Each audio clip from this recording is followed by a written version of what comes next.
The high limit field grows again, and we'll talk through the list of possible teams who are still not committed for 2024. Plus a look at the full-timers for the World of Outlaws Late Model and USAC Sprint Car Series. We got news from Scott Bloomquist and more. Let's go.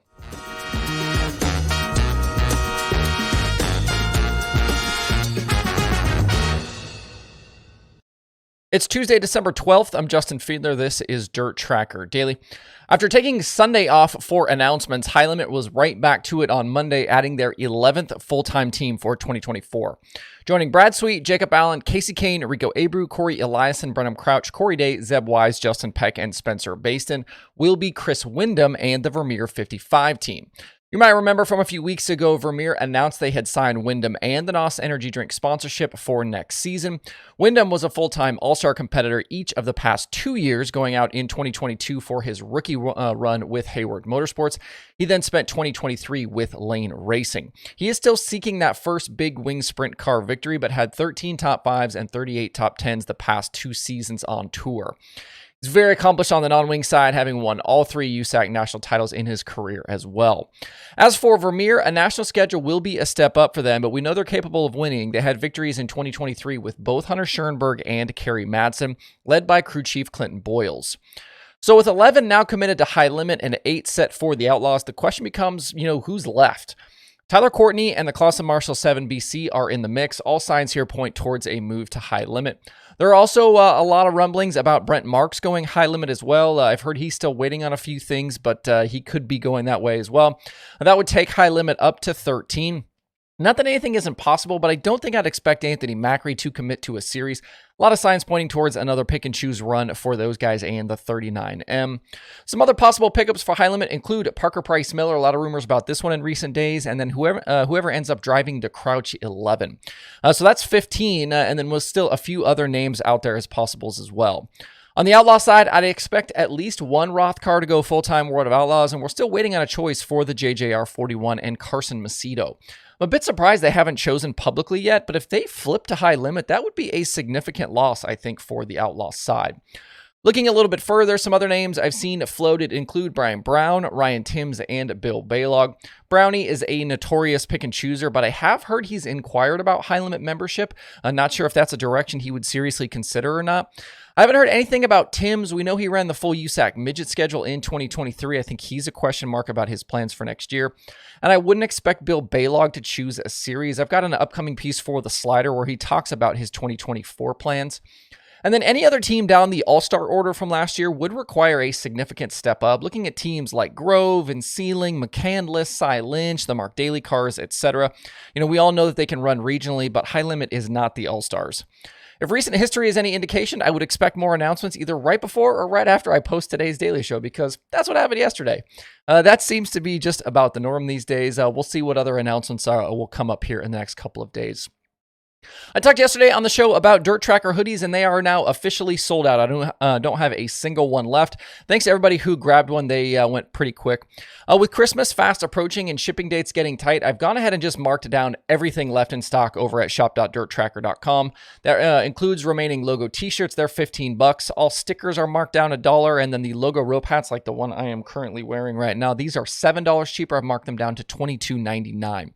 Order soon to guarantee delivery by Christmas. I will ship orders just as fast as they come in, so you can get them soon. Doubling back to some late model driver choices, the World of Outlaws Late Model Series added a few names during the PRI show this past weekend to their full-time field for next year. The 2 that they added will both join the rookie class that already included Max McLaughlin, Dustin Sorensen, and Tristan Chamberlain. First, Cody Overton is set to replace Ryan Gustin in the TriStar Motorsports seat. Gustin announced a while back that he was partnering with Todd Cooney for the future. Cody is the younger brother of Brandon Overton, who's obviously one of the best in the country in a super late model. 2023, Cody had a number of victories in crate and steel block competition, a lot of running around the Southeast. He also ran a few national shows here and there and competed with series like the Spring and Southern Nationals. Also joining the rookie group for next season is Georgia driver Parker Martin.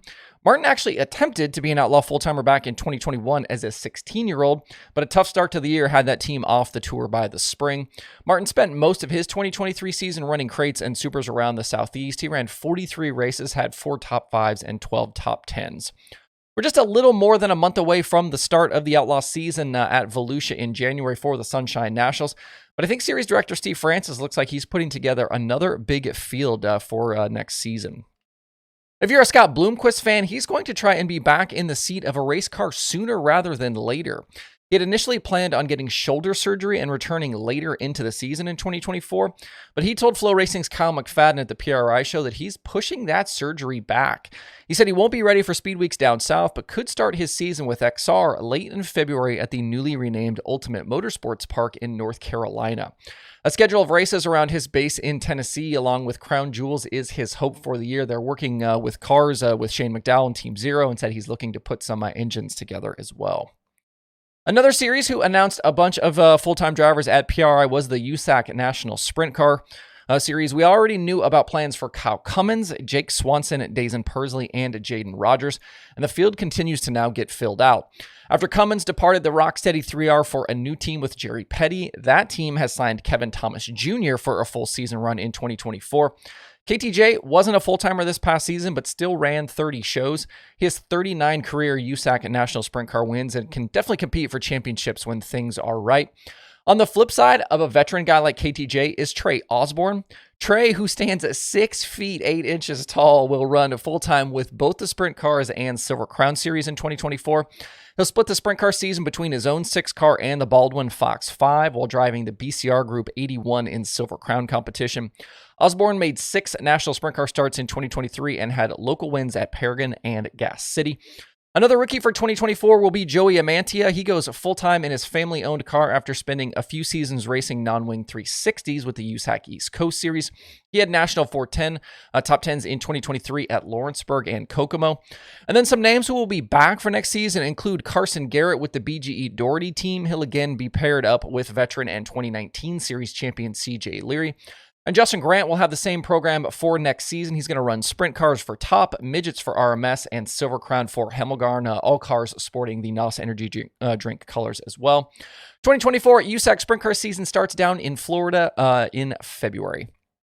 That's it for the Daily Show today. I mentioned the slider earlier, and if you want to subscribe free to get those emails, head over to DIRTRACKR.com/theslider. Yesterday, we had a new piece on the Texas Sprint Car schedule from Len Hayward. I've also got fresh stuff coming from Jordan Willman, Pat Sullivan, and Earnhardt Jaworski. So lots of good stuff coming soon to your email inbox if you want to sign up. I hope you guys have a great Tuesday out there. We will see you right back here tomorrow.